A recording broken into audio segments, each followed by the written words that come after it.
आजच्या या मसाला भेंडीसाठी मी जो मसाला बनवला आहे ना, तो अतिशय सुंदर आणि स्पेशल असा आहे.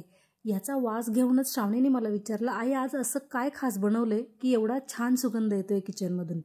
कारण आजचा हा जो मसाला आहे तो स्पेशल आहे, जो आपण वेगळ्या वेगळ्या भाज्यांसाठी वापरू शकतो. सर्वात अगोदर आपण धने भाजून घ्यायचे. 1-2 चमचे धने घेतलेले आहेत. त्याचबरोबर 1 मसाला वेलची आणि थोडीशी दालचिनी. माझ्याकडे बारीक बारीक तुकडे होते. जर तुमच्याकडे मोठी दालचिनी असेल तर मग 2 इंच दालचिनी घ्यायची आहे. त्याचबरोबर शेंगदाणे घेतलेले आहेत. शेंगदाणे थोडेसे भाजत आले की मग यामध्ये आपण तीळ घालून घेणार आहोत. कारण तीळ भाजण्यासाठी थोडा कमी वेळ लागतो, जो की शेंगदाण्यांना थोडा जास्त वेळ लागतो. म्हणून मग पहिले शेंगदाणे थोडेसे भाजून घ्यायचे आणि त्यानंतर मग यामध्ये तीळ घालून घ्यायचे आहेत. तीळ आणि शेंगदाणे एकत्र थोडेसे भाजून घ्यायचेत. यामुळे आपल्या मसाल्याच्या ज्या भाज्या आहेत त्या अतिशय खमंग अशा तयार होतात. हे सर्व साहित्य एकत्र काढून डिशमध्ये ठेवून द्यायचे. त्यानंतर मग 1 चमचाभर तेल घालून घ्यायचं आहे कढईमध्ये. त्यानंतर कांदा घालायचा आहे. 2 इंच आलं घालून घेतलेलं आहे आणि 10-12 लसणाच्या पाकळ्या घालून घेतलेल्या आहेत. मी छोटे छोटे 3 कांदे घेतलेले आहेत. तुम्ही तुमच्या आवडीनुसार क्वांटिटी चेंज करू शकता, काहीच हरकत नाही आहे.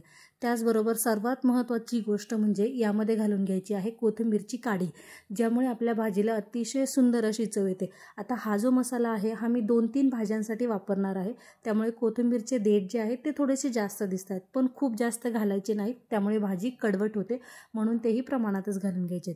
थोडासा हलकासा गोल्डन कलर येईपर्यंत आपण कांदा वगैरे परतवून घ्यायचा. त्याच कढईमध्ये नंतर आपण खोबरं परतवून घ्यायचे. खोबरं थोडासा कलर चेंज होईपर्यंत, कुरकुरीत होईपर्यंत आपण खोबरं परतवून घ्यायचे. ज्यामुळे काय होतं, खोबऱ्याचं स्वतःचं तेल तर असतंच, पण आपण कांदा भाजण्यासाठी जे तेल घातलं होतं ना कढईमध्ये, सगळं ते ॲब्झॉर्ब पण करून घेतं. तुम्ही तुमच्याकडे नक्की ट्राय करा. ठीक आहे. यानंतर खोबरंही छान भाजून झालेलं आहे. खोबरंही काढून घ्यायचे. हे मसाले थंड करून घ्यायचेत आणि त्यानंतर मग मिक्सरला लावून घ्यायचेत. थंड झाल्यानंतरच हे मसाले वाटून घ्यायचेत, जेणेकरून आपल्या मसाल्यांना उग्र असा वास येणार नाही. सुरुवातीला आपण जे सुके मसाले बाजूला काढलेले होते ते वाटून घ्यायचे. त्याची पावडर करून घ्यायची आहे चांगली म्हणजे थोडीशी ओबडधोबड पावडर करून घ्यायची, जेणेकरून आपण ज्या भाज्या बनवणार आहे त्यामध्ये शेंगदाण्याचा क्रिस्पीनेस असं आपल्याला जाणवणार आहे. ठीक आहे. यानंतर मग कांदा, लसूण, आलं हे जे काही मिश्रण होतं ते घालून ते वाटून घ्यायचे थोडंसं पहिले. मग त्यानंतर त्यामध्ये 1 चमचाभर तेल घालून घ्यायचे, ज्यामुळे आपला मसाला छान बारीक होईल. शिवाय आपल्याला तो स्टोअर करून ठेवायचा आहे. बरोबर, हा मसाला आपण स्टोअर करून ठेवणार आहे. कमीत कमी 15 दिवस तुम्ही हा मसाला आरामात स्टोअर करून ठेवू शकता. यामध्ये तुम्ही मसाला भेंडी, मसाला कारलं, परत वांगं, ह्या सर्व ज्या मसाल्याच्या भाज्या आहेत त्या तुम्ही बनवून घेऊ शकता. ठीक आहे. आता मी मसाला भेंडी बनवणार आहे. यासाठी 2-3 चमचे मसाला घेतला आहे. त्यामध्ये मीठ घालून घ्यायचे, हळद घालून घ्यायची आणि थोडासा कांदा लसूण मसाला घालून घेतलेला आहे. आणि आपण भेंडी बनवतोय, भेंडीमध्ये लिंबू आवर्जून घालायचे, ज्यामुळे आपली भेंडी तार झालेली होत नाही, म्हणजे ती चिकट होत नाही जास्त. म्हणून मग त्यामध्ये लिंबू घालून घ्यायचं आहे. लिंबू घालून झालं की मग कोथिंबीर कापून घालायची आणि सर्व मसाला छान मिक्स करून घ्यायचा. आणि त्यानंतर मग आपण भेंडी भरून घ्यायची आहे. भेंडीला स्लाइटली एक कट करायचा आणि त्यानंतर मग ती भेंडी आपण भरून घेणार आहोत.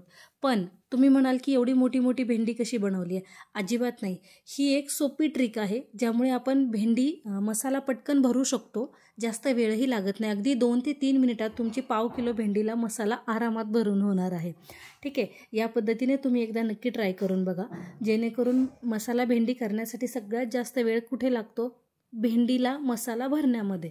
तो वेळ आपल्याला जास्त लागत नाही. शेंडा थोडासा कट करून घ्यायचा आहे आणि त्यानंतर त्यामध्ये मसाला भरून घ्यायचा आहे, बस. आणि सर्वात शेवटी आपला मसाला भरून झाला की कढईमध्ये फोडणी देईपर्यंत आपली ही सगळी भेंडी बारीक कापून होते. जशी तुम्ही सुरुवातीला व्हिडिओमध्ये बघितली होती ना, अगदी त्याचप्रमाणे आरामात ही भेंडी कापून होते. ठीक आहे. अशाच रेसिपीजसाठी श्रावणीज किचनला सबस्क्राईब करायचे आणि शेजारी जे बेल बटन आहे तेही प्रेस करायचे, जेणेकरून आपल्याला येणारे नवीन व्हिडिओ आहेत ना ते सर्वात अगोदर पोहोचतील. आणि व्हिडिओ तुम्हाला आवडत असेल तर नक्की लाईक करायचे. ठीक आहे. आता आपल्या सगळ्या भेंडीला कापून मसाला भरून होत आलेला आहे. मग आपण हा मसाला भरून झाल्याच्या नंतर जास्त वेळ ठेवायचं नाही, नाहीतर मग मीठ घातल्यामुळे भेंडीला तार सुटण्याची जास्त शक्यता असते. म्हणून मग मसाला होत आला भरून की लगेचच कढई तापायला ठेवायची आणि त्यामध्ये फोडणी करून घ्यायची. फोडणीमध्ये जास्त साहित्य वापरायचं नाही आहे, कारण भेंडीमध्ये आपण हळद, हिंग, मसाला सर्व भरून घेतलेला आहे. 1 चमचाभर तेल घालून घ्यायचे. त्यामध्ये थोडासा हिंग घालायचा आहे, ज्यामुळे आपल्या भेंडीला खूप सुंदर खमंग असा वास येतो. जिरं घालायचं आहे थोडंसं आणि एकदम थोडीशी हळद घालायची, ज्यामुळे भेंडीचा रंग अतिशय सुंदर होतो. त्याचबरोबर यामध्ये घालून घ्यायचं आहे थोडीशी कापलेली कोथिंबीर. तुम्हाला हवी असेल तर घाला, नसेल घालायची, नाही घातली तरीसुद्धा चालेल, काहीच हरकत नाही आहे. यानंतर या अशा प्रकारे भरलेल्या मसाला भेंडीचा आपण काप करून घ्यायचे आणि ती झाकण ठेवून आपल्याला शिजवायची. पण सुरुवातीला त्यामध्ये आपण सर्व साहित्य मिक्स करून घेतलेलं आहे, मीठ वगैरे सगळं घालून झालेलं आहे. त्यामुळे आता मीठ वगैरे काही एक घालण्याची आवश्यकता अजिबात नाही आहे. झाकण ठेवायचे 2 ते 3 मिनिटं.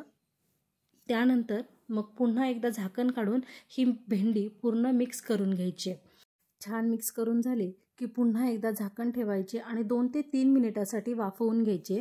वाफेवरच आपली भेंडी अतिशय छान शिजते. शिवाय आपण यामध्ये लिंबू घातलेलं होतं, ज्यामुळे आपल्या भेंडी अजिबात चिकट होत नाही.